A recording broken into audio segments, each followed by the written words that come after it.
Good morning and good afternoon. Welcome to another episode of Before Coffee. It is our Friday news dump. Woohoo! Welcome everyone. We made it. The weekend is almost here. For some of you, it's already, some people take Friday off just so they can get 3 days off. So welcome to Friday. Let's celebrate with some news stories so that you don't have to worry about the news over the weekend. You can be carefree, blissfully unaware of what bullshit is going on in the world, and I don't know, go to the beach or something.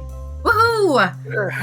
This is Before Coffee, the father and daughter comprehensive news of Planet Earth podcast, where we look for stories 10 to 15 minutes before we started. We've just got some caffeine in our body. We've rolled out of bed way too late in the day, and we're learning to read our news stories. Yes, happy Friday, Demi Gorge.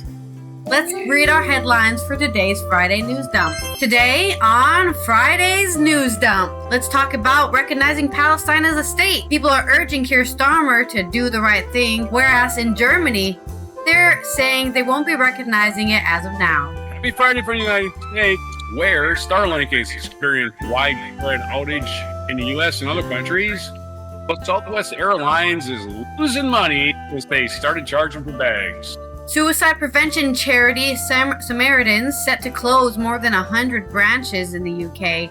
And more news from Germany.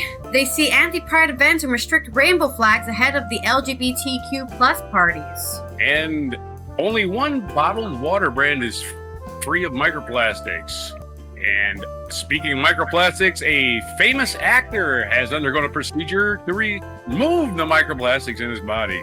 In our culture segment, they all look the same, they all dress the same. The betrayal of the Smurfs' communist roots. No, not the Smurfs. Yes, and today it is National Talking in Elevator Day. That's right, have a talk in an elevator that way, because you can just ask an embarrassing question or say something really stupid and just say, oh, there's my floor. I gotta go. It's July 25th, 2025, and Before Coffee.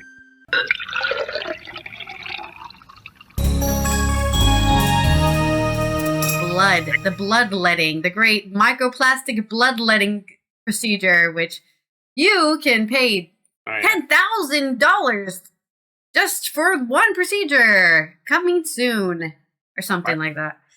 I have an analogy for that. I like a reverse analogy, but anyway, I'll get to it later. Your story, let's spin the wheel. Yeah, let's spin the wheel. You have an analogy for your own story. I'm worried I have cilantro in my teeth. I don't think so. Okay. Old green teeth. Yeah. Ooh, lucky you! You got our favorite segue, a limerick. Sarcasm. Oh, limerick. No, oh boy, that's your default segue, I believe, not your favorite. Also, I have my religion, actually, but. All right, let's write us a limerick. Let's get started with my stories about Palestine. We've got the UK government being, not pressured, being urged to do the right thing. This is by the Scottish Herald, written by Gabriel Mackay. The SNP have urged Kier Starmer to finally do the right thing and formally recognize the state of Palestine. The country has been given official diplomatic recognition by most UN states, 147 of the 193, but not by the US, not surprising. Canada's done the most war crimes, so you can't be... They love war crimes over there in Canada, fun fact. And most of Western Europe. Of course, we've talked about this before. French President Emmanuel Macron has announced this week that his country will officially recognize Palestine at a session at the UN General Assembly in New York, the first G7 country to do so. The UK position is that it will eventually offer formal recognition, but only at the right time in the peace process, as in when Israel isn't defending themselves by bombing hospitals and schools. Labor sources have suggested that the Prime Minister and his senior advisors are blocking the process in order to maintain good relations with the U.S. Oh no! Is the U.S. gonna get really sad if they say Palestine is a state? Oh no! More than 100 MPs have signed a cross-party letter urging him to follow France in taking the step, which Spain, Ireland, and Norway also took last year. Ireland, of course, being the country that took Israel to the International Criminal Court for genocide. SNP Westminster leader Stephen Flynn said, Kier Starmer must finally do the right thing and stop blocking UK recognition of Palestine. The Labour government and the Tories before them have failed the Palestinian people throughout the conflict, condoning the collective punishment of innocent civilians, supplying arms to Israel while children are killed in the street, dragging their feet over a ceasefire, and failing to recognize the state of Palestine. This shameful abdication of leadership must end now. The UK government must stop the excess and follow the lead of France, recognizing Palestine and pile pressure on Israel to end this war. Westminster cannot continue to stand idly by as the world witnesses a genocide with thousands of innocent Palestinian children, women, and men being deliberately bombed, shot, and starved to death. On Thursday night, Mr. Starmer released a statement on the ongoing situation in Gaza, which he called unspeakable and indefensible. The situation, the genocide. However, he did not make reference to any formal endorsement of statehood, and Downing Street said its position remains unchanged. Mr. Starmer said, "We are clear that the statehood is an inalienable right of the Palestinian people. A ceasefire will put us on a path to recognition of a Palestinian state and a two-state solution which guarantees peace and security of Palestinians and Israelis." So what I'm hearing here is that unless Israel stops bombing Palestine, because they are the ones who are doing the most bombing here, there is never going to be a recognition of a second state, because they want this ceasefire that Israel's denying to do. Israel will not do it at all. It's a catch-22 situation, really. We will not recognize the state that the other state we do recognize is bombing until the state that we do recognize stops bombing the state we don't recognize. Right. It's a catch-44, really. Yeah. Mr. Starmer said, "We are clear that statehood is the inalienable..." Wait, we already did that one. The UK government's technology secretary said on Sky News today, on the 25th of July, "We want Palestinian statehood. We desire it. And we want to make sure the circumstances can exist where that kind of long-term political solution can have the space to evolve and make sure that it can become a permanent circumstance that can bring peace to the entire region. But right now, today, we've got to focus on what will ease the suffering, and it is extreme, unwarranted suffering in Gaza that has to be priority for us today." The Foreign Office said, "We continue to provide life-saving aid to support Palestinians in Gaza and the West Bank, who work closely in support of the Palestinian Authority." So they're trying to give them supplies. I don't know if that's successful, but they're trying. One comment on here on the Herald Scotland says, "That would require for him to have a backbone. No chance." Well, somebody's making money off this, obviously. That's going to be the only answer. Yeah, I mean, that's why the U.S. won't do it. The U.S. is selling Israel the bombs that they're throwing at Gaza. Right, man. We got bombs. And Iran, and Jordan, and Lebanon, and everywhere around them. All the U.S. all the countries surrounding Israel. Yeah. Wait. Yeah. You have a segue? A limerick for that? Yeah. Palestine, the country, is recognized by France, while U.S. is fascist and the Brits tap dance. They fear Netanyahu's wrath, but it's already a bloodbath. Why is a two-state solution never given a chance? That's not the funniest. You just keep on regretting that it exists, refusing that it exists. Sorry. Right. That's like, no. There's no Palestinian people don't exist. That's what Israeli ministers say. They don't exist. They're not here. Look at a map from the 40s. There's a big section of land there called Palestine that no longer exists on our maps. Why?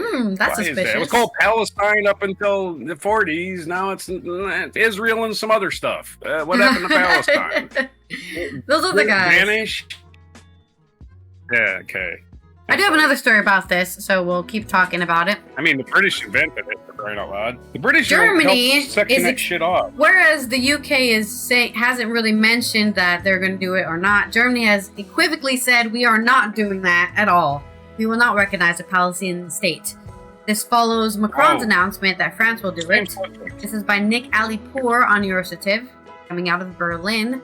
Germany's government clarified on Friday that it is not planning to recognize a Palestinian state in the short term. Maybe in 20 years from now, when there's no Palestinians alive, and they're all a diaspora, you know? My negative point of view, or my pessimistic point of view, that Palestinians are all a diaspora living all over the world, and then they're treated exactly how the Roma people are treated, right? See the slur gypsy, for people who don't know who the Roma people are. But, yeah, you don't belong anywhere. We don't like you. Get out of our country. Well, you deleted our country. You said Palestinian doesn't exist, and now we don't have anywhere to belong. Putting distance between itself and a push by French President Emmanuel Macron to do so after the summer. French leader has announced this yesterday, that Paris will unilaterally recognize Palestinian statehood in September to accelerate a just and lasting peace in the Gaza Strip, which remains occupied by Israel. Berlin, by contrast, would prioritize a negotiated two-state solution, the spokesperson of the German government, Stefan Cornelius, said in a statement. Germany has traditionally taken a cautious stance on the matter, given a particular sensitivity to the state of Israel's government, grounded in the country's historical responsibility for the Holocaust. While Germany remained committed to a Palestinian statehood, its recognition would be one of the final steps on the way to a two-state solution, Cornelius said, adding that Israel's security is of the superior importance to the government. They're pretty secure, I think. As far as I know. They were very secure for a long time. They have a giant border wall and the checkpoints you have to cross to even go anywhere. Cornelius acknowledged that there were different positions on the right time for recognition between Berlin and Paris, as well as the UK. Three countries together formed the E3, an informal grouping that has been leading Europe's response to the crisis in the Middle East. EU3 leaders expected to hold an emergency call later today, as British Prime Minister Kier Starmer announced he also will not be doing anything, which we just talked about. Cornelius said that the three countries agreed on the steps that would be necessary to end the suffering of the civilian population and keep open the prospect of a two-state solution. Among them, he named the ceasefire in Gaza, the disarmament of the terrorist group Hamas, the release of the hostages that had taken during its attack on Israel on 7th of October. Cornelius also called for Israel to allow for more aid to enter the Strip, as well as sustainable political perspective for Gaza. Thank you for at least saying you want Israel to do something, because it sounded like for a second there, Palestine has to change everything. They're the ones getting attacked, but they started it, so they have to do all of the changing. So, yet again, just another stalemate when it comes to changing anything in the Gaza region. Were you able to write another limerick about that? The chair declares the House... Yeah, just finished it. All right, hopefully I can read this one better.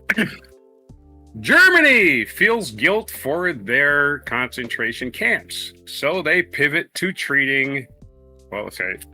So they pivot to treating Palestinians like tramps. But might don't make right, and the purpose of this fight is creating more refugee camps.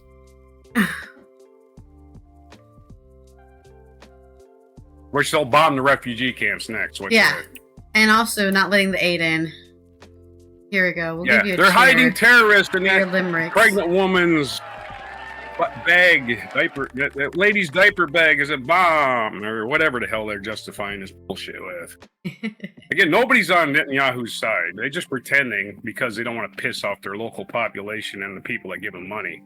Yeah, for sure. Okay, my final story. Damn way. Will be. I bet you Joe Biden wished he could strangle Netanyahu with his bare hands and get away with it. I bet you, because he ruined it. Seriously, he's the reason we lost. I mean, he's the reason we got Trump now, because the fucking Israel decided, we don't give a fuck about lives. Our next story is, speaking about not giving anything about life, suicide prevention charity Samaritans is set to close more than 100 branches in the UK. The charity, founded in 1953, says its services are not sustainable at the current size. So they're downsizing. They're not closing, but they're downsizing. This is by John Besley on The Independent. Suicide prevention charity Samaritan is planning to close more than 100 branches across the UK and Ireland. According to the BBC, the organization's chief executive, Julie Bentley, informed staff in a presentation that it was likely that within the next 7 or 10 years, our branch network will have been reduced by at least half. Founded in 1953, Samaritans connects trained volunteers with people who may be struggling. The organization estimates its answers as a call for help every 10 seconds. The BBC says there are concerns that plans could lead to an exodus of volunteers.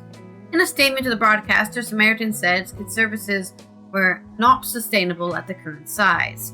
Samaritans provides a life-saving service day and night, 365 days a year, for the changing needs of our callers and volunteers mean thinking differently about the way our services need to work, it says. We are engaging with our volunteers on proposed improvements that will mean we are able to answer more calls, have more volunteers on duty, and be there for more people in their darkest moments. Samaritans volunteers are hugely dedicated to being there for our callers, and they remain at the heart of our service. But it has been increasingly clear that having over 200 branches, varying in size from 10 to 300 volunteers, is not sustainable and hinders us providing the best possible service to people who need us. The BBC reports that Charity Board will vote on plans at a meeting in September, with the proposed changes potentially commencing in April next year in the UK, 2027 in Ireland. So, what this means is that, of course, what you had is people probably getting overworked, right? People were calling the hotline, and then the volunteers just did not have enough time to give them the proper care they needed because, oh man, there's 20 people on the lines right now, only 10 people work here, you know? So you've got people on hold. You don't want people who are thinking about committing suicide should not be left on hold. That is not going to help them feel any better, for sure. Especially, they just want someone to talk to, and it's like, sorry, you're going to have to wait. Everyone around you wants to die. I'm sure that when they say here, like, how life has changed, right? It's not even just, like, there's more depressed people or something. But also, I think also the cost of living has gone up, you know? And that's also increasing just people like, I need help, I don't know what to do. And the people working there, right? I can't afford to work here, volunteer here anymore. I need to get a real job. So they get probably even losing workers because they need people need money to live, sadly. Get put on hold? So. Did they get put on hold, or did they get a busy signal? Oh. I have no idea. I think I'd rather, if I was like feeling really bad, I'd rather hear, sorry, we don't have any people available right now. You know, I'd rather hear that than just nothing. Then I would think I called the wrong number, honestly. But I have phone call anxiety. I don't like calling people on the phone. I don't like listen to music. I get so anxious. Ding, ding. I'm like, God, just answer the phone. You know what music is, right? No, I don't. No, what is that? It's bastardized versions of your favorite songs. Just the music, right? But it's bastardized. Okay. Like it's all played on, like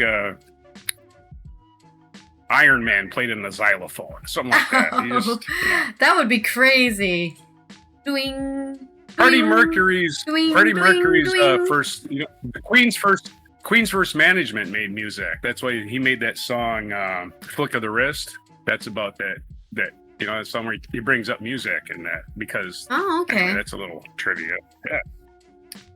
I'm still. Did you finish your limerick while you're giving me this trivia? About. Okay. Almost there.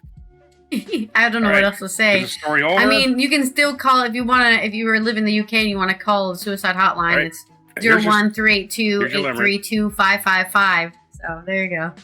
My first 3 limerick day. If you feel you can't go on at all, there was always a Samaritans to call, but the system got too big, so they cut some of the gigs, and now just music will hear you bawl. Just playing. Oh, BAWL. Iron Man on a xylophone BAWL. just playing. Doing. Exactly. Iron Man and a xylophone. That's a good one. We'll give you some. I made you do 3 limericks, so you definitely deserve. Has he lost his mind? Can he see or is he blind? All right, time for my stories. Let's Wow, roll you're our just segue blasting wheel. 3 limericks, right man, out the I'm bat, exhausted. at the beginning of the show. I'm gonna need a massage after that one. Yeah, that was tough. Oh, now it's my turn to do a limerick. We're just doing limericks today. I'm happy with that. I don't mind. Okay, we're gonna start with the short story first and get into the longer one. So, the first one's kind of quick. You got a limerick about Starlink. Either way, you can finish it while I read the longer story. This is from BNOnews.com. Starlink experiences widespread outage at U.S. and other countries by Carlos Robles. A widespread outage affecting Starlink users has been reported in several countries and part of the United States, according to user reports. Issues began around 3 p.m. Eastern Time on Thursday, with users across multiple U.S. cities and regions reporting connectivity problems, according to reports submitted by Down Detector. Down Detector, loved it. I want to go work there, man. Probably a computer anyway. Probably nobody works there. Worldwide, the outage has been impacted by users in several countries, with particularly prominent reports coming from Ukraine. Hell of a coincidence, no? Starlink's official website, I think the Russians are behind it, or maybe just taking payoffs under the table. I don't trust that guy. Starlink's official website is also experiencing issues, displaying an error message that reads upstream connect error or disconnect / reset before headers. Retried in the latest reason, reset reason, connection timeout. That's the jargon. There's your error code. Connect. All the IT people out there who know how to fix it. Okay. Retried in the latest reset reason, connection timeout. Your connection timed out. Your bidirectional data was not. You were not receiving data from that. It's called a handshake. You don't get that handshake acknowledgement. Before the Starlink website becomes inaccessible, it's briefly displayed in a message stating Starlink is currently experiencing a service outage. Our team is investigating. Oh, sure. Roll another one. Starlink is satellite-based internet service operated by SpaceX, providing high-speed broadband access to users around the world, particularly in remote areas. The system relies on a network of low Earth orbit satellites and has become a critical communications tool in regions with limited infrastructure, including conflicts such as Ukraine. So that's why it matters to Ukraine more than anybody. It doesn't matter to me at all. But at some point, old Elon Musk's plan is probably just to dominate Earth and be one of those evil supervillains. There's your story. You got a All right, I have a limerick. Or do you want me to continue? I got it. Here we go. The soldiers prepared for the fight, with signals that soared through the night. But an outage struck that was all stuck, leaving them lost in fight's light. There you go.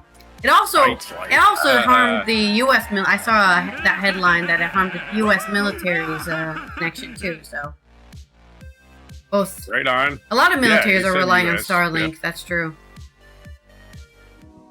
But military has U.S. military has their own satellites. We don't need Starlink. Hopefully, we don't. I mean, when I was in, we didn't need some private company. That's what I'm saying. I saw that some U.S. military branches do use it, and they are down right now as well. Yeah. Yeah, it's a good thing we have a proper functioning government in the United States. I almost kept a straight face. All right, so the next story, as we're going to talk about other stuff up in the air, is Southwest Airlines cutting off their nose to spite their face, or what do you want to call it? Doing something really, really stupid that pisses off everybody that claim, people that love flights. They don't charge for bags. Well, that stopped a couple of months ago. This is from viewfromthewing.com. Southwest Airlines slashes profit by $1 billion as customers pull back after bag fees, basic economy debut. Southwest Airlines held its second quarter earnings call on Thursday, with the airline completely upending its business model. A quarter is a good opportunity to check in how things are going. They say that copying what all the other underperforming airlines are doing is going great. Oh, okay. But yeah, right. But the bottom seems to be falling out for financial performance. They now expect a $600 to $800 million in profit for the year. The previous guidance was $1.7 billion. That's what they were expecting when the year started. So they've cut their expectations, which means your expectations were unrealistic. And how realistic are these expectations? Let's put it that way too, right? Southwest says their new initiatives are worth $1.8 billion in earnings this year, so they grade themselves a success against a counterfactual that they'd be losing money without them. That's one way to do accounting. That's funny. On the other hand, the second quarter was a tough and economic uncertainty derived from a tariff talk, and Southwest is uniquely positioned to bear the brunt of that. All airlines have been reporting the weakest demand for domestic coach, and that's pretty much the entire Southwest product. Fewer people are flying Southwest. Airlines' load factor has fallen, so has the industry's, but Southwest started off filling in a smaller percentage of its seats than competitors. That's right. Southwest will take off with a nearly empty plane. They're not going to be able to do that anymore.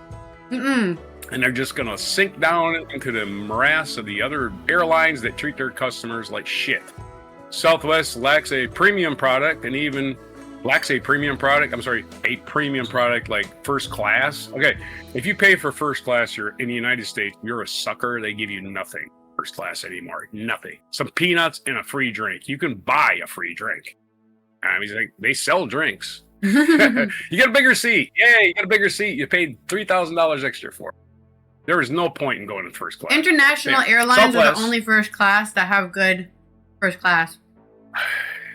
Oh, yeah. International airlines, some international airlines have better coach than U.S. first class. I know that for a fact. I flew from Avianca, which is Colombia's official airline. You sit in a coach and they give you free food. They give you a little monitor to watch movies on, tiny little, just like you're paid a lot of money for that seat. Anyways, it says Southwest lacks premium product, which most airlines do. And even with all the airline changes, the most they had even have in the pipeline is extra legroom seats with no option to pay for a blocked middle seat or poor Wi-Fi, no lounges or meals. Yeah, again, there are no frills airlines. You're going from point A to point B. You're not there to have a party. I'm just trying to figure out why people think flying an airplane is supposed to be some big experience. It's a flying bus. I genuinely think going on an airplane should be the same feeling as going on a bus. Yes.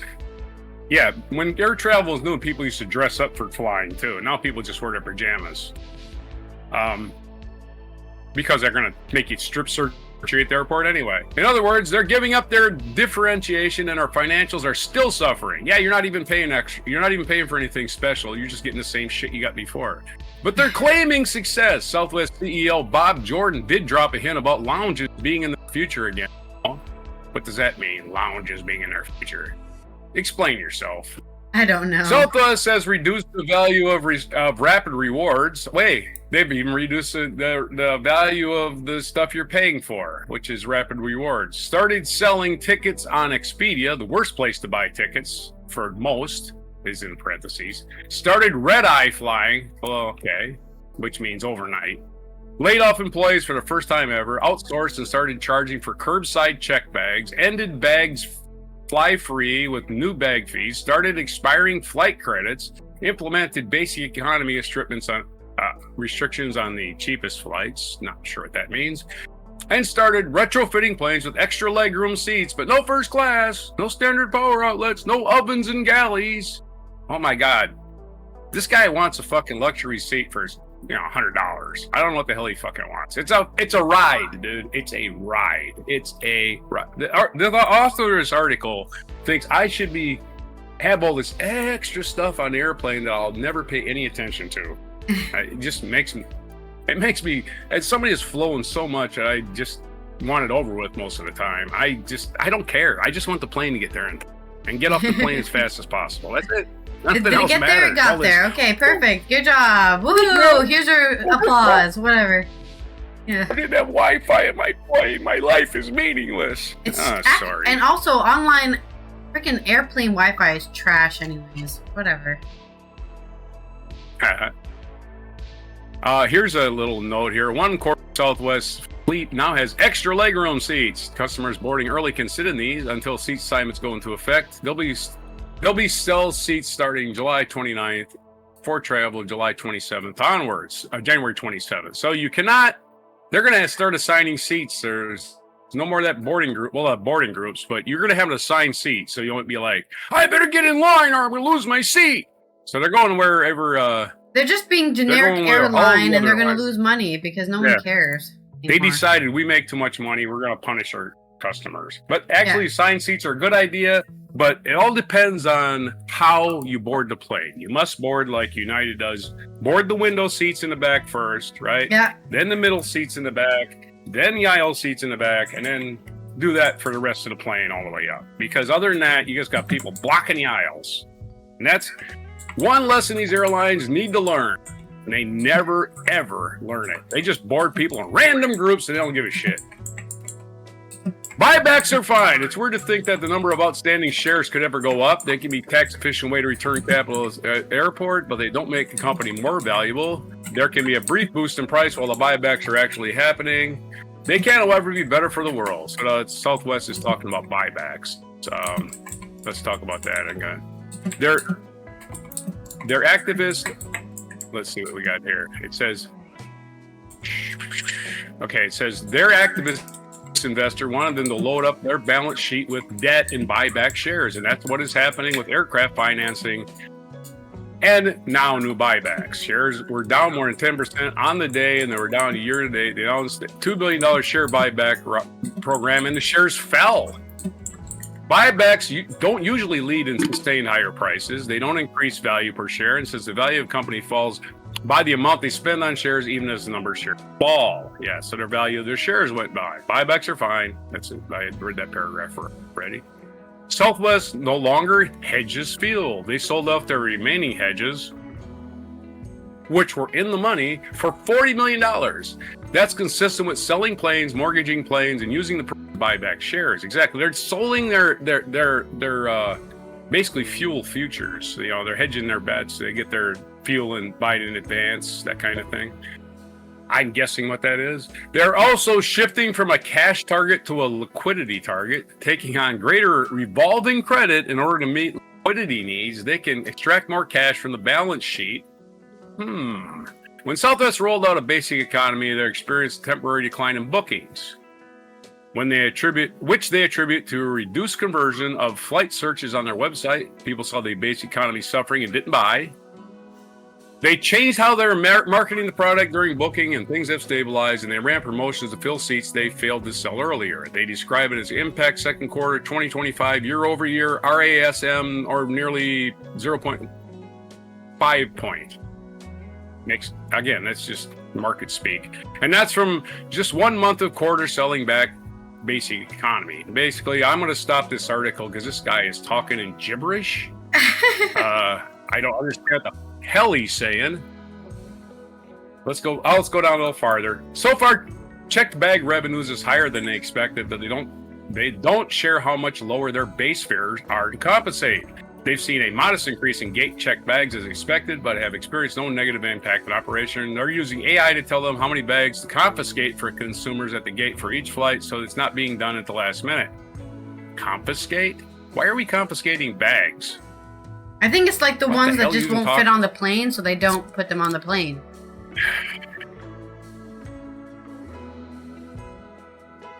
The ones that won't fit in the baggage area, or I don't know, whatever. Most things fit on a plane. We can check them at all. Check bags are not all profit. Generally, fares fall, and fees make up for a portion of that. It's what we've seen all over the industry with fares and fees combined. Some people want the checked bags, and others don't. Those who pay more, but most of the price-sensitive vacation travelers and families tend to check bags, and whom you're trying to charge extra. This guy can't write sentences, so I'm going to stop the article right there because he wrote this in his sleep, and He wrote this exactly at 6 a.m. when the markets opened. That's when he wrote them. Southwest doing a money grab, right? And then they're gonna say, "Yeah, we were doing this and we're doing this, but we changed our outlook." And then they're stock. They bought back a whole bunch of stock with extra money, and then they're gonna eventually, sell it for pay off mad some cash. Yeah, or go bankrupt for whatever. Yeah, one of those things.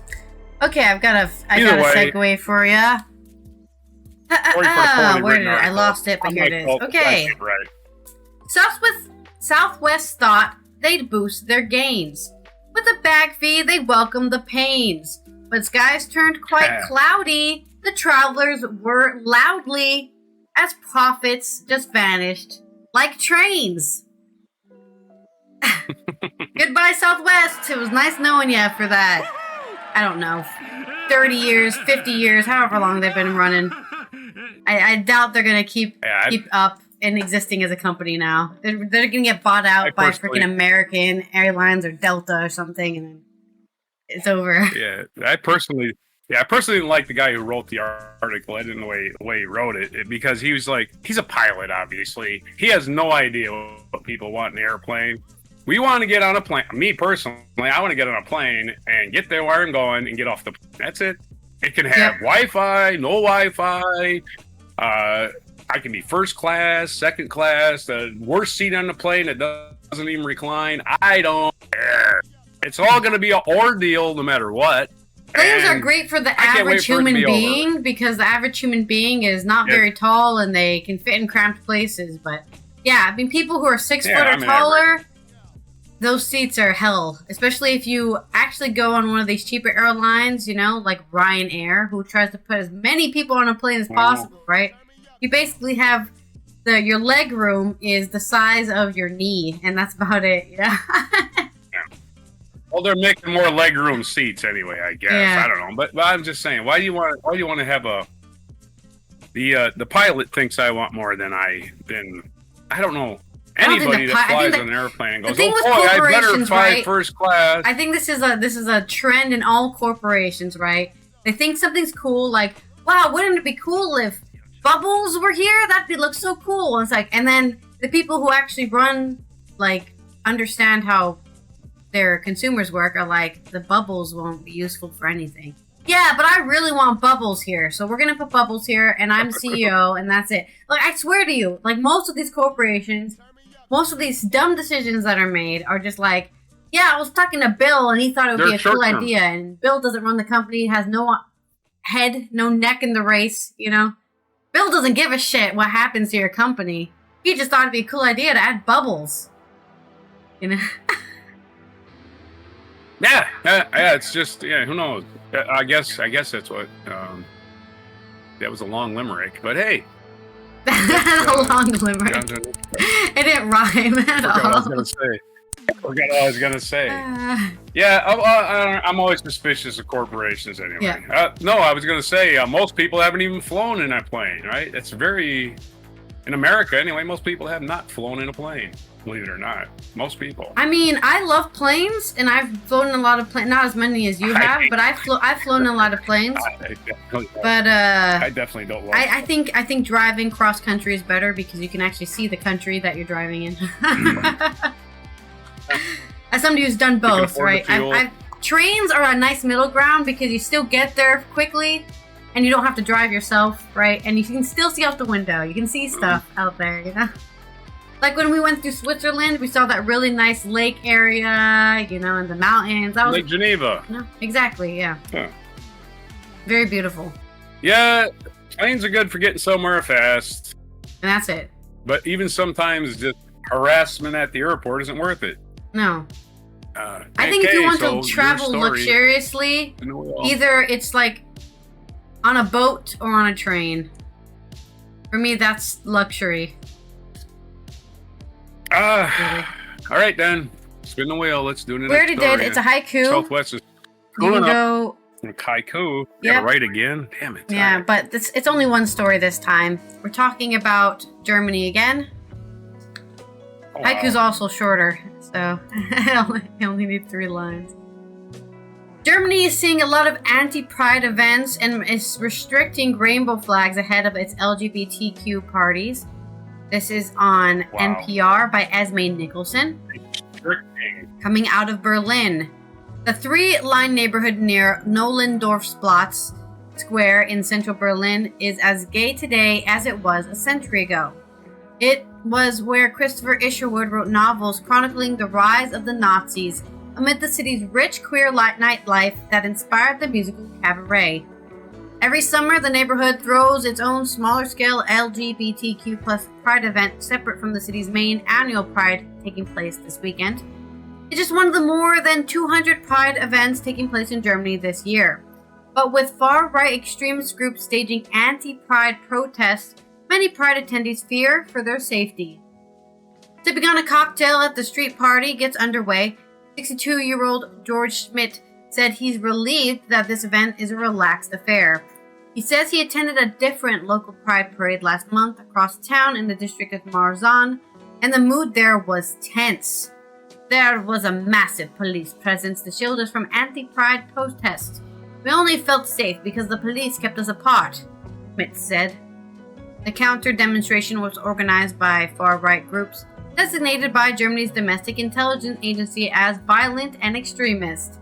It's one of the 17 extreme right anti-Pride demonstrations that have taken place so far this year, according to the Center for Monitoring, Analysis, and Strategy. The great thing about these anti-Pride events, and the only great thing about them, is that if you go to this anti-Pride demonstration, you are now on a list. And now we know you're a Nazi. Yay! We found it. Woohoo! So, if you wanna be a hater, just let everyone know. Thank you. Some cities have even canceled Pride because of threats.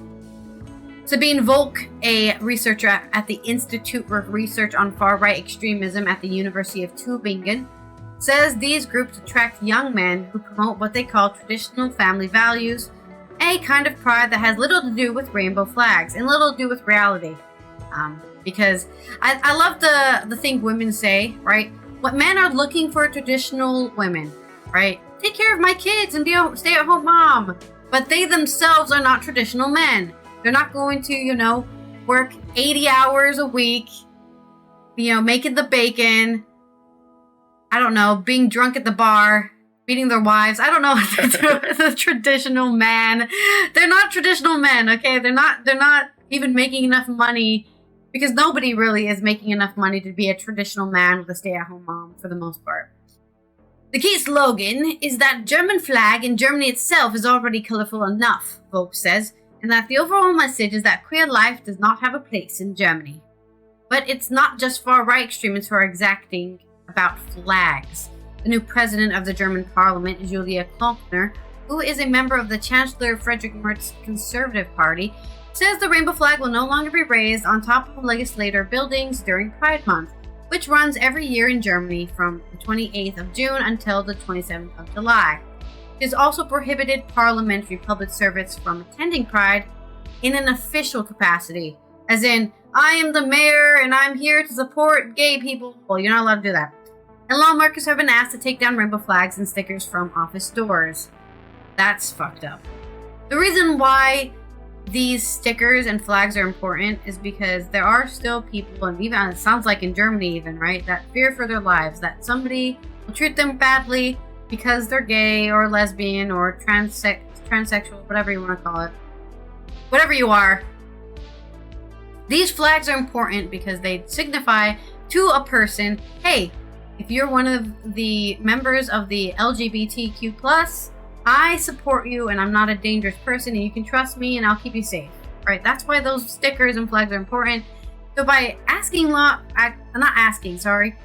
requiring lawmakers to take them down from their office doors, the person who goes into that office does not know if they're talking to an ally or not. They just don't know. They just have to assume everyone hates them for being gay or a lesbian or trans or whatever. And that's not a great way to live. Who you are. Thinking you're about to get, attacked for being yourself is not a way to live. Speaking on public broadcaster ARD, Merz signals his support for the rule at Germany's parliament, the Bundestag, with the words, "The Bundestag is not a circus tent, or a remark to which many have taken umbrage. While you're saying having identity politics is for the circus, Mertz backs his colleague's argument that the lower house must maintain neutrality and cannot support events with a political agenda. To be fair, you made it political. Yeah. You could just say, we don't care. Yeah. Not political. Human rights aren't political. Yeah, by saying you can't do it, they've made it political. By saying you're choosing sides, you've made it political. You could have just not said anything and it would not be politicized at all. Opposition Green Party lawmaker Nike Slavik criticized the move, declaring the rainbow a political symbol is highly problematic, stressing that queer people are not an ideology, they are people, Slavik told public broadcaster ZDF. Slavik argues there are people increasingly in need of protection. Germany's federal police reports almost tenfold increase in reported queerphobic hate crimes since 2010, and they believe the majority of cases go unreported. The issue is not divided by political party lines.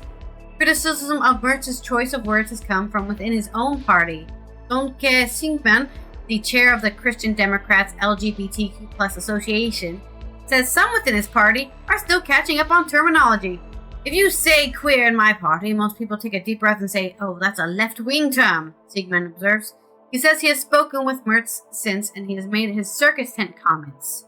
We explained to him what queer really means, and 2 days later, when asked in Parliament about LGBTQ plus hate crimes and what his government will do about them, Mertz actually used the term queer, Siegman says. So what we're saying here is that guy's a boomer, and he's old, and he thinks, oh, I see that. That is in a way a very boomer ideology, right? Oh, why do we care about all this stuff? Making politics feel like a circus tent. Who cares? Uh-huh. You know? Well, of course, I just explained why having a rainbow flag is important to people. But for him, from this old guy, oh, what does it matter? Who cares? Back in Nollendorf-Platz area, rainbow flags fly every month of the year. A local resident, Chris Kelly, says the mood here is not as live and let live as it once was. He recently opened a boutique that sells high-end garments made from industrial-strength rubber. He says business is good and he has a broad customer base, but it's also almost impossible trying to find a premise for the boutique. We found plenty of suitable spaces to rent. Our finances are solid, but a lot of landlords rejected us, saying they didn't want people like us, Kelly remembers. Real estate agents had warned us, but I was flabbergasted to encounter such prejudice in Berlin's queerest, gayest neighborhood. Kelly's store is located just down the street from Romeo and Romeo, a gay bar whose owner was attacked last month. Kelly says he's too gets more verbal abuse than he used to, and he hears again and again of attacks on members of the community. I'm almost 40 and I'm seeing so much progress like equal marriage, Kelly says. Something is changing. Hatred towards people like me is becoming mainstream again. Kelly points out that a few doors down in the other direction is where the legendary nightclub El Dorado stood until the Nazis closed it down in 1933, eventually sending its queer clientele to concentration camps. That's right. Of those millions of people sent to concentration camps, there was also the queer people and the brown people too. Well, it wasn't just the Jews. Yeah. Just and Roma. Anybody and the Roma. like anybody who was different, yeah. Anybody who didn't fit their Aryan values. Gypsies, Mennonites, anybody. Yep. As preparations for Berlin's main Pride Parade get underway, the city police say they received a permit request for counter-demonstration protests against Pride terror and identity disorders. More people living in a different reality. In reaction to the Bundestag's president's decision not to fly the rainbow flag on top of Parliament this year, Berlin's Transport Authority has decorated its Bundestag subway station in non-stop rainbow colors. Writing on Instagram, so our Bundestag is ready for Pride. And it's R is in italicized, so our Bundestag is ready for Pride. Kelly urges people to attend Pride and stand up to the new generation of far right. He has no desire to say goodbye to Berlin and the neighborhood around Nollendorf-Platz, as Isherwood was forced to do. So, there you go. There is your story on Germany's backsliding on rights as they Germany slowly afraid of the gay. become Nazis again, Afraid of the gay. as they live in denial that they're not doing it. Don't get that gay on me. I might catch it, right? Oh yeah, I like the idea it's all that homophobia. Yeah, everybody's afraid. yeah. I saw this. A real quick tangent. I saw a post on social media that said something along the lines of the reason why homophobes think being gay is a choice is because they're actually closeted, and they've chosen to be closeted. Right? They've chosen to not be gay. Right. That's why they think it's a choice, because they're not being themselves. Yeah. Anyways, fun little. And for some reason, they constantly think about gay sex only, right? It's like, I was thinking about what's happening behind closed doors. Gay. I mean, do you think about your mom having heterosexual sex? I mean, that would be the straight thing to do. Kind of creepy, right? But you think, yeah, it'd be like. But I'm just saying, it doesn't even matter if you're thinking about it or not thinking about it. Why bring it up? Unless you're just afraid, that you might end up doing that yourself and thinking it's fun. Okay, so I guess I was doing haiku, right? Yeah. German hegemony, for some, never gets boring. People just ain't right. Oh, wow. Clever. Very clever. Yeah, what do you call that? A callback to Hitler. Yeah. Just leave people alone. I'll take things Hitler would do for 1,000, Alex. There, we found one thing. Yeah, right. All right. Okay, let's roll our next wheel of Nazi denial. Any government, any person telling you how to live your life can fuck off. Oh, that's my opinion. Hypothetical. Yeah, I've been actually hit on by gay men and ended up. Took it as a compliment. Pretty good looking. Yeah. Hey. Hey, shit, man. Everybody wants me. Anyway, that's the way I see it. Everybody's like, "Did you punch him?" I'm gonna punch somebody. I'm going to jail now for assault. Yeah, that's a good idea. I'm going to jail. Yeah. What are you in for? I punched a guy who hit on me. Huh? How many? 30 years. Oh, okay. Well, thanks for ruining your life, moron. Anyway, yeah, I'm not punching anybody. The guy was just, throwing out his line to see what he can catch. You can't. That's what men do. Believe it or not. It actually the guy just went away when I said no. So I wasn't constantly harassed. He wasn't like, "Oh, come on, you know you want it. Have a drink." Mm-hmm. None of that. Anyway, I don't know what women go through, but I just said no politely and said I'm not gay, and they went away. Well, sorry, guy. So many words.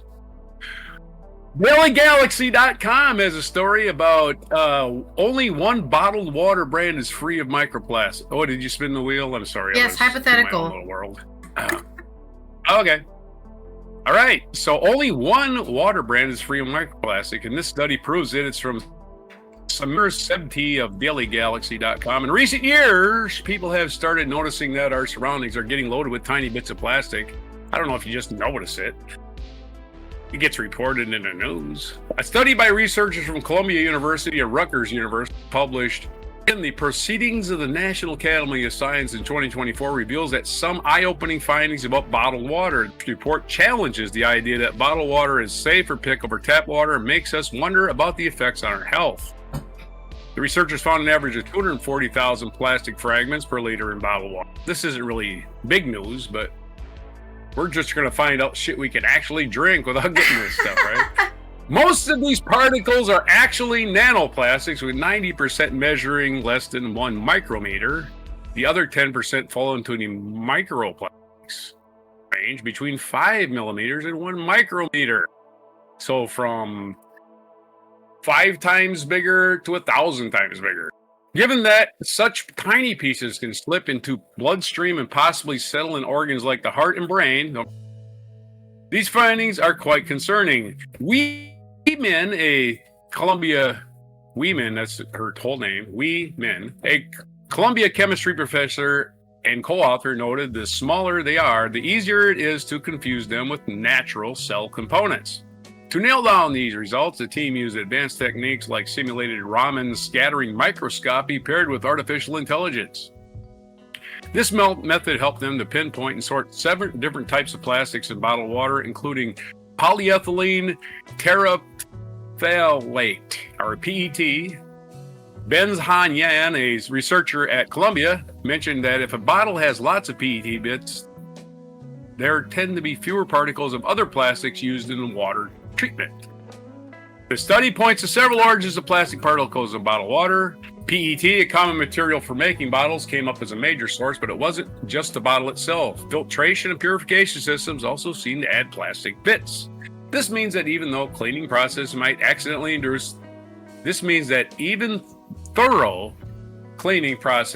accidentally introduce these small plastic bits into the water.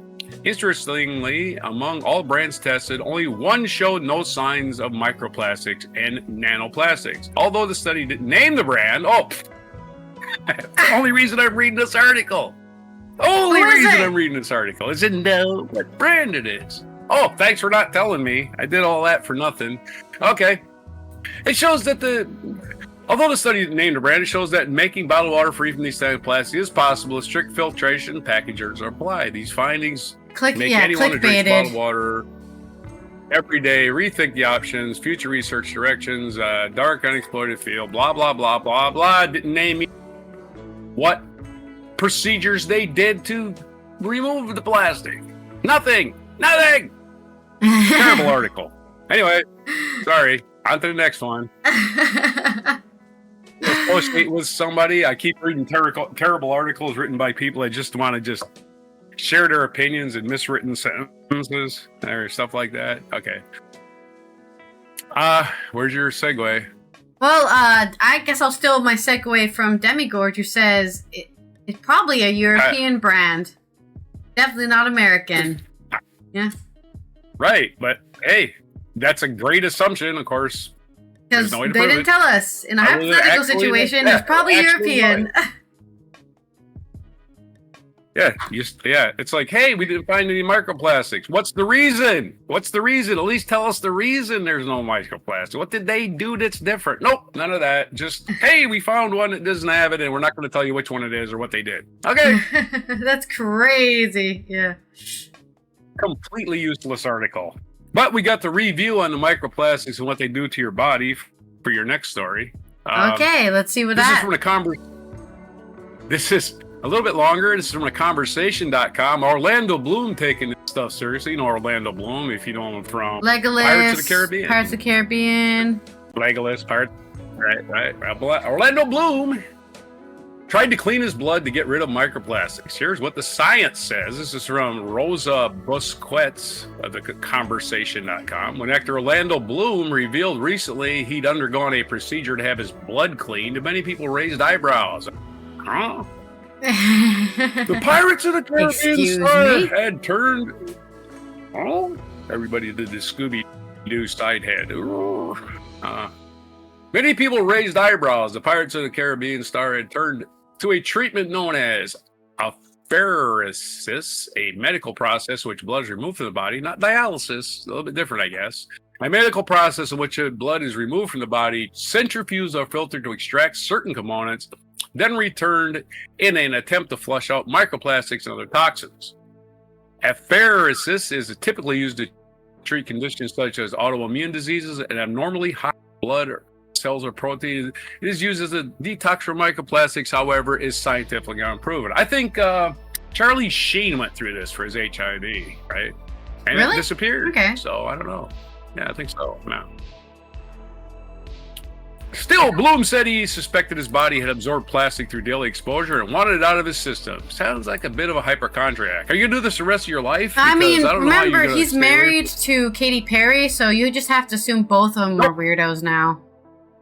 They have filed for divorce. He is probably right about this exposure. So he's no longer married to Katy Perry. At least they're no longer a couple. Let's put it that way. They might still be married, but yeah.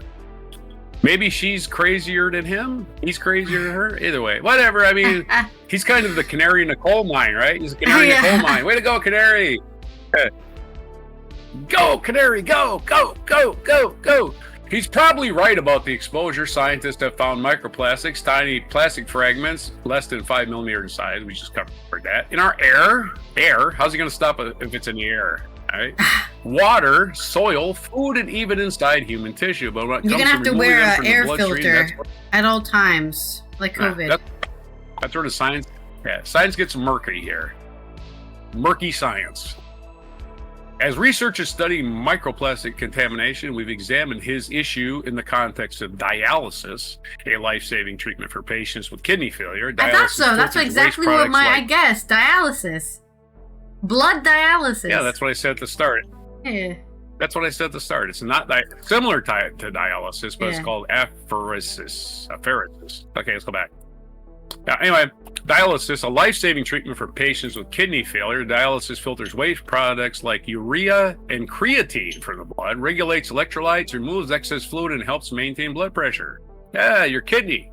Your kidney does all that stuff. It's supposed to do it, but you have to have a machine do it. But our study found that while dialysis is a medical marvel, have ironic downside. It could be introducing microplastics into the system. That's right. Dialysis is just it was the cause all along. Oh, the irony. I would like to welcome our microplastic overlords to the planet, and I'm ready to do your bidding because you're running us all. In some cases, we found that the patients undergoing dialysis are being exposed to microplastics during treatment due to the breakdown of plastic components in the equipment. A troubling contradiction for a procedure designed to cleanse the blood. Yeah, it's going through plastic. Very troubling. It's going through plastic. Plastic hoses are all leaking microplastics everywhere. We're doomed. Anyway, sorry about that. That's just me. It's the end of the world. Apheresis is closely related to dialysis. Both involve drawing blood from the body, circulating through a plastic tube and filters, then returning it. Both procedures carry a similar risk of introducing microplastic from the equipment to the bloodstream. So it's basically doing the same thing. Microplastics are plastic particles. We already done this. Some microplastics are manufactured delibery, like plastic microbeads, once common in facial scrubs. Others form on larger plastic objects, degrade over time due to sunlight, friction, or physical stress. They're everywhere. From the food we eat, air we breathe, water we drink, plastic packaging, synthetic clothing such as polyester, and even artificial lawns. And remember, we did the article last week, I think. It's in glass bottles, too. Glass isn't safe either. Yeah, it's in the cap. The cap of the glass bottle is made of plastic. It's breaking down. Nothing you can do about it. Car tires, and he spells tires with a Y, which I did not know that was the British spelling of tire. Yeah, I didn't know tires are spelled with a Y. And you learn something new every day, man. Car tires shed plastic particles as they wear down. Yeah, car tires are no longer made of rubber. They're made of synthetic rubber. And food heated to or stored in plastic containers may leak microplastics. One estimate suggests the average adult may ingest 883 microplastic particles, over half a microgram per day. So far, large epidemiological studies, big long word, have not established an association between microplastic exposure and specific diseases. Such as studies are needed, but yet to be completed. However, early research suggests that microplastic may be associated with inflammation, cardiovascular disease, DNA damage, a potential pathway to cancer. What remains is unclear is how microplastics behave inside the body, whether they accumulate, how they interact with tissues, and how or if the body clears them. We don't even know. We just could be just a big red herring scaring people for all we know. Or it could be killing us all. We don't know. Yeah, it's giving us It's tempting brain to rot. believe, as Bloom seems to. It's tempting to believe, turn us all into RFK Jr. Oh shit. Oh no. Oh no, that's the worst. It's tempting to believe, as Bloom seems to, that we can simply clean the blood like draining pasta or purifying drinking water. Just as a sieve filters water from pasta, dialysis machines do filter blood by using far more complex and delicate systems. These machines rely on plastic components, including tubes, membranes, and filters, which expose to sustained pressure and repeated use. Unlike stainless steels, these materials can degrade over time, potentially shredding microplastics into the bloodstream. So Currently, there's no scientific evidence that microplastics can be effectively filtered from human blood, so claims that dialysis or other treatments can remove them should be viewed with skepticism, especially when the filtration systems themselves are made of plastic. Well, it's tempting to change quick fixes. To chase quick fixes, our celebrity-endorsed cleanses, we are still in the early stages of understanding what microplastics are doing to our bodies and how to get rid of them. Rather than focusing solely on ways to flush plastics from the bloodstream, the more effective long-term strategy may be reducing exposure in the first place. Of course it is. Bloom's story taps into a growing public unease. We all know we're carrying the burden of plastic, but addressing it requires more than wellness trends. It calls for vigorous science, tougher regulation, and a shift away from our reliance on plastic in everyday life. Well, he's right about that. I don't think his cure is going to work for the above reasons. And we have no proof that microplastics cause any harm. And I theorize that it's just making us stupider, but that's very brain rot. It's giving us brain rot. I can believe in this idea that it's doing something to our DNA. I can believe that. As I said earlier, right? One theory is that it's doing something to DNA. I can believe that. Over time, though. We don't know. We just simply don't know. Not enough studies. Just not enough studies to really know what's happening or not. Hypothetically, what if we did the dialysis with glass instead of with plastic? Would that work? Glass tubes?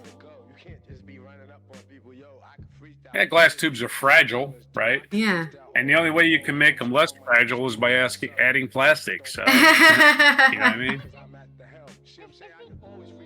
We just gotta get like a bendy straw shape, you know? We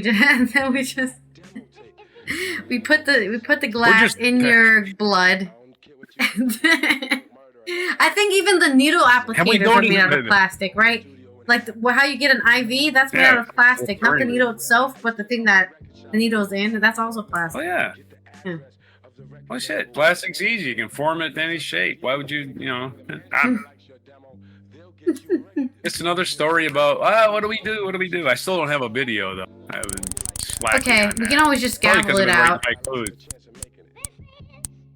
Okay, if you still got that. Bad pun, that should give you some time. You can think of a bad pun on the fly, I'm sure. Okay. All right. My culture segment is about the Smurfs. Specifically how they have a communist root, and the new film is betrayal of that. This is on The Guardian by Philip Oltermann. The Chris Miller's new film, A Smurf, is told to believe you were born great. But does this approach distort the socialist roots of Peyo's Blue Cosmos? Smurfs, a new Paramount Picture CGI spectacle directed by Chris Miller, has received an all-around critical panning and faltered at the box office.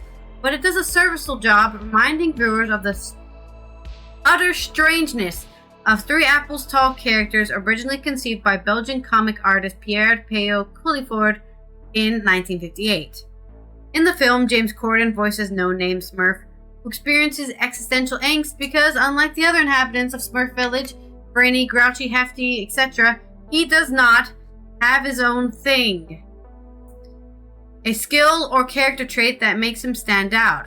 This special trait is eventually identified as magic, and no name is pressed by a serenading Rihanna, voiced Smurfette, to realize his inner USP and don't let anyone ever say you are not anyone, except that you were born great.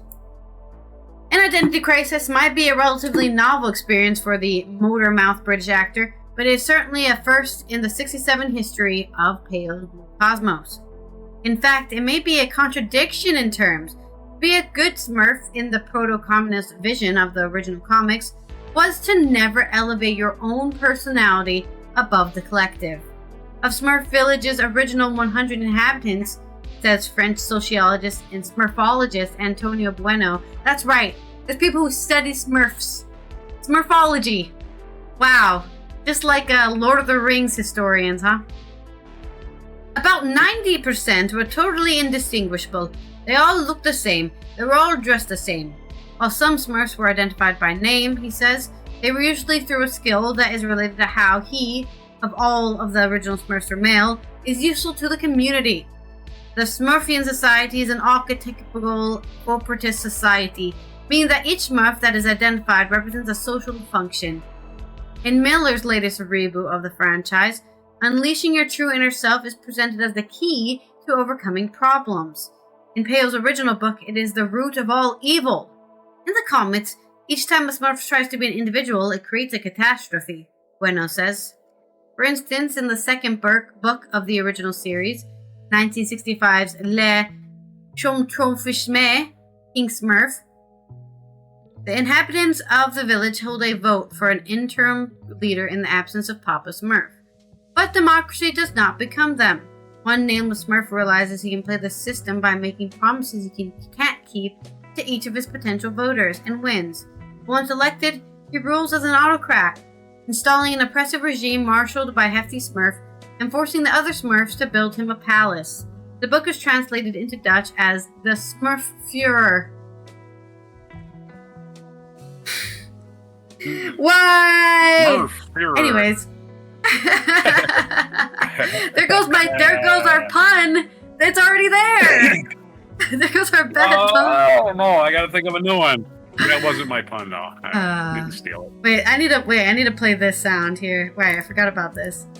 This is how I feel. No, not that one, sorry. This one. The Smurf Führer. All bad comes from individuality. It is also linked with private property, says Bueno. Each time private property is claimed in the village, it ruins the whole balance of society. In the 2011 book, in which Bueno explored the hidden ideological underpinnings of Peyo's fictional world, Le Petit Livre Bleu, Analyse critique et pédagogique de la société des Schtroumpfs. That's what they're called in French. Schtroumpfs. Triggered a bitter backlash from true blue fans and is willfully polemical in the way it spells out political allusions that the comics never make explicit. That's what Tolkien always said. I'm not alluding to anything, okay? I'm just writing a story. I'm not trying to say World War I was bad and I love trees, okay? 'Cause I didn't say any of that, did I? The revolutionary connotations of the Phrygian caps, red for Papa, white for all the rest, are plausible. The identification of bearded Papa Smurf as Marx and a bespectacled brainy as Trotsky, perhaps less so. The search for messages hidden in books may even have distracted from how genuinely original and exercise in storytelling the Smurfs were on the surface. A series of tales with 100 protagonists, whom most look exactly the same, which heroism lies in collective action. Speaking more than a decade after the publication of his Little Blue Book, Bueno sounds more balanced in his assessment. My theory was always that Peyo was not into politics at all, he says, but his genius was in creating a utopia that drew from our joint political history and coming up with images that spoke to everyone. Using Smurf Village as an example of a working socialism did not just die with the new reboot. It was washed out of Smurfverse after Peyo sold the rights of its creation in 1970. For me, what we witnessed in the Smurfs is a perfect demonstration of Guy Debord's analysis of capitalism, says Bueno. Capitalism's strength lies in never frontally destroying its enemies, but taking them in and disgusting them. Yes, any academics out there who've studied communism and capitalism, there's many theories on how societies turn to communism, but one of them is the forced pressure of capitalism coming in, swooping in and trying to change everything. And yes, it's kind of like the cuckoo bird. Yes, that's what capitalism is, like the cuckoo bird. Next thing, it pushes all the eggs out, and the next thing you know, you're yeah, have a huge monster. Do the Smurfs have more than one female now? Because I just remember them just having one Smurfette. Yeah, I don't know if that. According to this article, the original Smurfs was all men, 100 male Smurfs. Except for Smurfette. So after the 1970s, which is when he sold his property, right? That's when. Oh, I got it. I think Smurfette was added for, probably the demographics. Not enough women are watching the Smurfs. We need to add a woman so that all girls will identify with her or whatever. Right, and then we're all left to wonder, why is there only one woman? And how busy is she? Because what the hell's going on with them, I think Smurfs are I think Smurfs are not biologically... They're not having sex. They're actual cartoons. I don't think they're having... I think they're just... Yeah, they just pop up like fairies. Exactly. So inventing a gender for one is it was pointless. Because begin with, yeah. Yeah. All right. They're like mushrooms. I would say they're mushrooms. They just pop out from spores. Oh, my pun. Right. They're like they are mushrooms. Right? They live in the mushrooms. My pun is, boy, that's terrible news for all of Smurf land. I hope nobody gets the blues over this.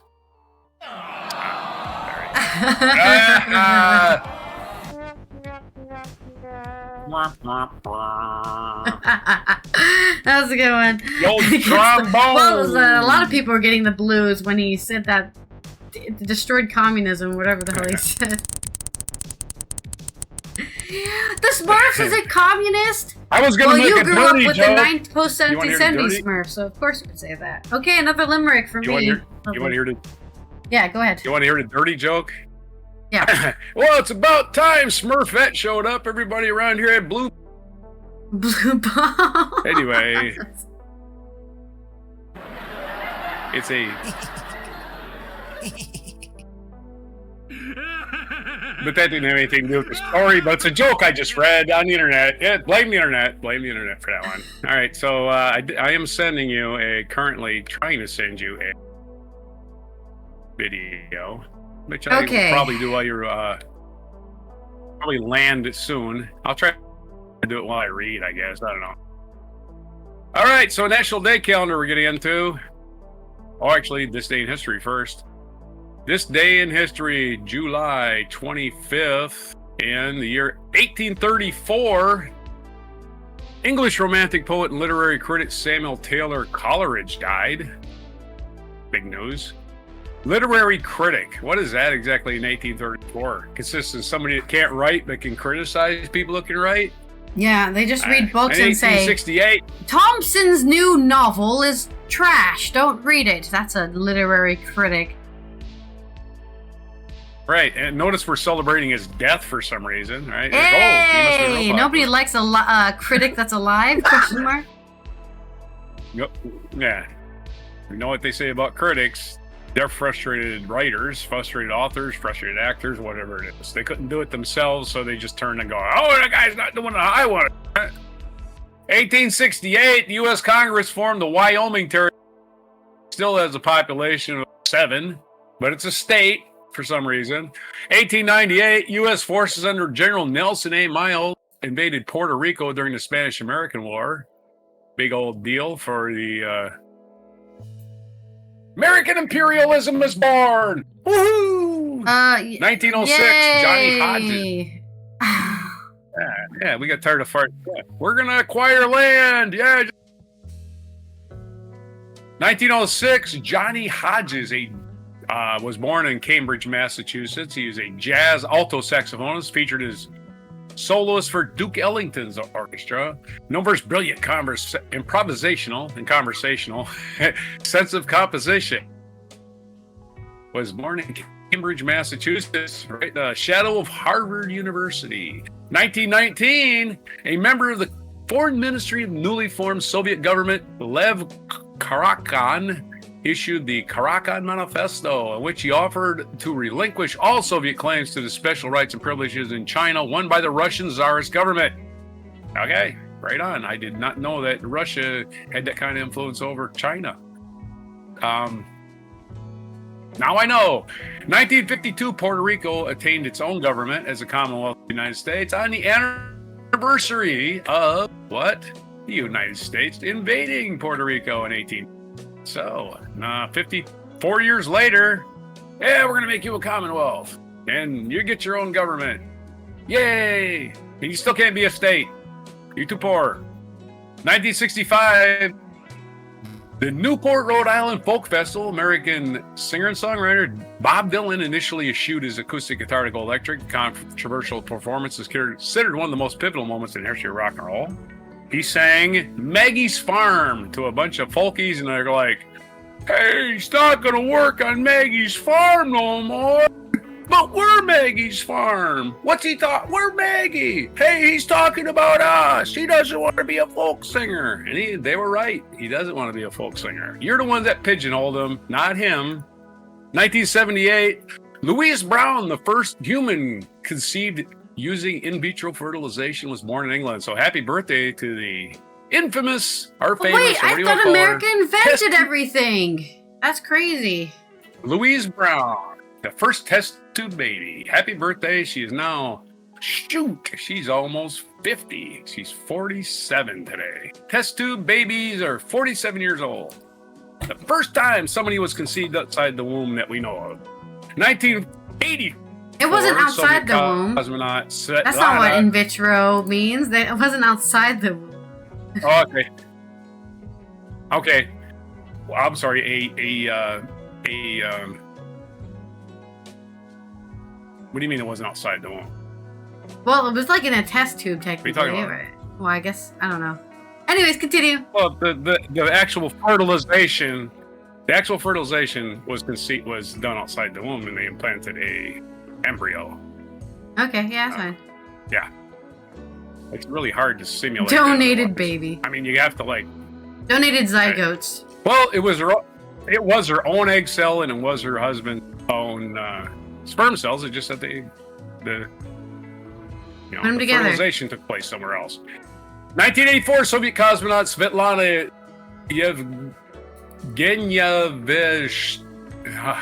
Savskaya became the first woman to walk in space.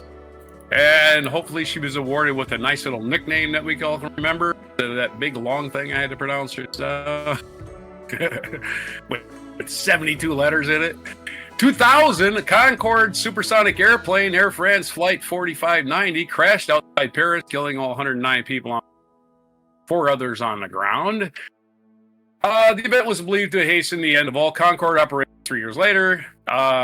It basically because they lost a lot of money, not because Concorde is unsafe, because it crashed because there was a plane on the runway. It wasn't the Concorde's fault. It was a pilot's fault, or one pilot's fault. You know, it's human error. It was nothing to do with the plane itself, but people are stupid, so we do stupid things.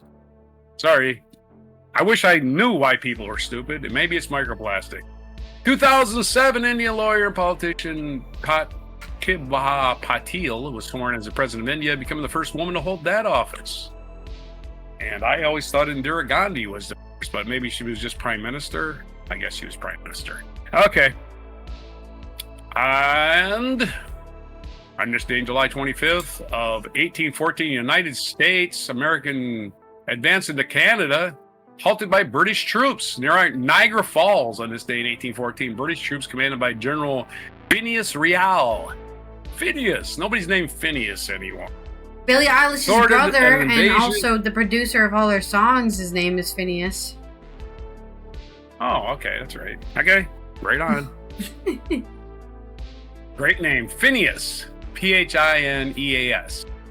Thwarted an invasion of Canada by U.S. forces under General Jacob Brown in the Battle of Lundy's Lane during the War of 1812. Why would they call it the War of 1812 when it was happening in 1814? I think it started in 1812. Featured biography. American painter Thomas Eakins, who was born July 20. Look at this guy. Oh, I thought he died on July 25th. No, he was born on July 25th, 1844 in Pennsylvania. Died June 25th. I thought it said July. June 25th, 2016, at the age of 21 in Philadelphia. Man, he didn't make it to his next birthday. Another birthdays today. Walter Brennan's birthday. And let's see what else we got. Walter Brennan, American actor, born in 1898. Gavrilo Princip, Slavic nationalist, born in 1894.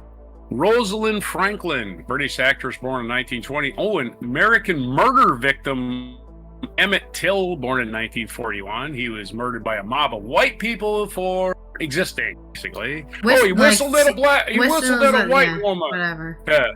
And supposedly that never even happened. Of course.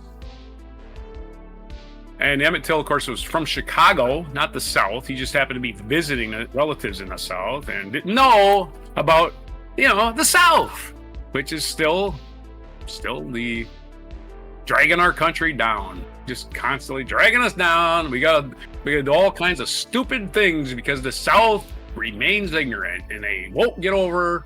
Oh, you made us give up our slaves 150 years ago. We can't get over it. Yeah, they can't get over that, so they just invented a new form of slavery called Jim Crow and sharecropping, and then tried to get rid of that. They decided that, hey, you guys are terrorizing us. Us white people are better. And then they started the KKK. So, yeah. The South has never, ever truly been free. 1954 is the birthday of Walter Payton. And other days today. I don't have a video because it's not Aldous Huxley's birthday. It's tomorrow. So, I was reading the wrong thing. So maybe just put the mic, the mic drop, the gavel out. It's a lot of things today, so you got time to do that because I got a lot of things to read here. Holy crap. Okay, it's National Wine and Cheese Day, National Hire a Veteran Day. That's my day. Somebody hire me. National Hot Fudge Sunday Day. National Merry-Go-Round Day. National Thread the Needle Day. National Get Gnarly Day. That's all about surfing. And National Talk in an Elevator. Oh, and also System Administrator Appreciation Day, which of course was started by system administrators who felt unappreciated because I really don't care. Thank you. Hey, actually, it is the day for them because Starlink is down, so they better get to work. That's right. Yeah. They're the IT professionals who keep organization running. That's maybe this is is some sort of work movement. They're all the system administrators are not going to work. Right. There you go. Yeah. Today's my day. Fuck you guys. With your system. It's called a working strike. They're fucking with your shit just to show, hey, we want more money. Yeah. All right, that's it for today. Everything for July 25th is the end of this month already. Holy crap. We're only going to see you till the July 28th, and then it'll be August. Pretty soon it'll be December. Pretty soon Christmas. So that's it for everything today. Mispronunciations are long haiku. Limericks or mispronunciations are microplastics for today, July 25th, 2025 on Before Wine and Cheese Sundays. Wine and cheese and Sundays. There's the only two food. That is a Don't combo. Combine them. That's a combo and a half. And I've got 3 limericks for you. Our final limerick of the day. You're gonna have to watch this episode for your limerick countdown that you wanted to write because there's so many limericks in this episode. In a town where justice was frail, young Emmett sailed on a dream's trail. With a smile bright and free, he changed history, yet faced sorrow's harsh, bitter wail. In the 60s, young Bob made a switch, left his folk tunes to scratch a new itch. With an electric guitar, he soared like a star, while his fans said, "Oh, what a hitch!" In the North, where the rivers run free, Yankees march with bold braggery. But the Brits took a stand with their courage so grand, and they halted the U.S. Esprit. Not Esprit, but Esprit, because it's French. It rhymes with free. There you go. There's your limericks. The French in 1814 had their own thing called Napoleon invading the world. So they weren't really involved in it. We also have 3 international UN observances today, so we're not done yet. We've got Drowning Prevention Day. That's right, it's getting hot out there. People have probably been swimming for 2 months now. So make sure that you keep your eye on all the young kids who can't reach the bottom, because drowning does not just look like flailing and gasping for breath. It looks like sinking down into the bottom of the water. Oh, and then you don't come up. That's what it looks like. Very timely, as actor Malcolm Jamal Warner just drowned on a family vacation. Yeah, gotta be careful. And we didn't cover Currents that in our are news. strong. Yep. It's also International Day for Drowning Women and Girls is of one of those African hidden descent. So these are all the people, the diaspora from Africa, who are all living all over the world, but specifically those women who, honestly keep the family together, because African women are strong, empowered, and don't take shit from anybody. If you know any African women, they do not roll over. Most women don't roll over. I don't know where this idea that women are submissive and roll over came from. Not a single woman is like that. It comes from men that are submissive, right? Who aren't living in reality. Yeah. It's also International Day on judicial well-being.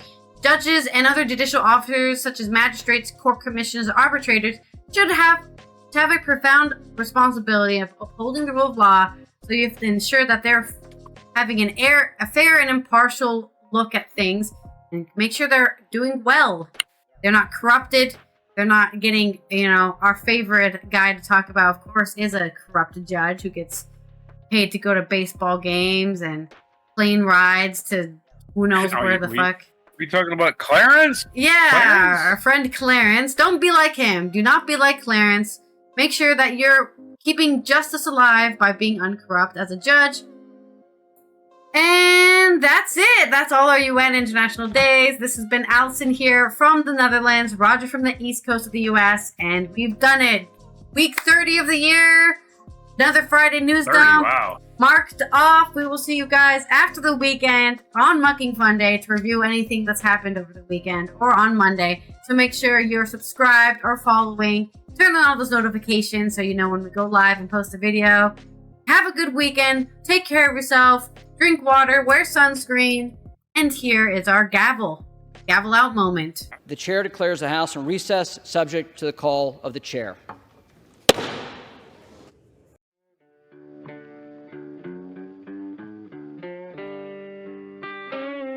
Be sure to hit the like, subscribe, and notify buttons, and follow our other channels, Toxic Alley, History of Gravy, and Scratchy Old Records.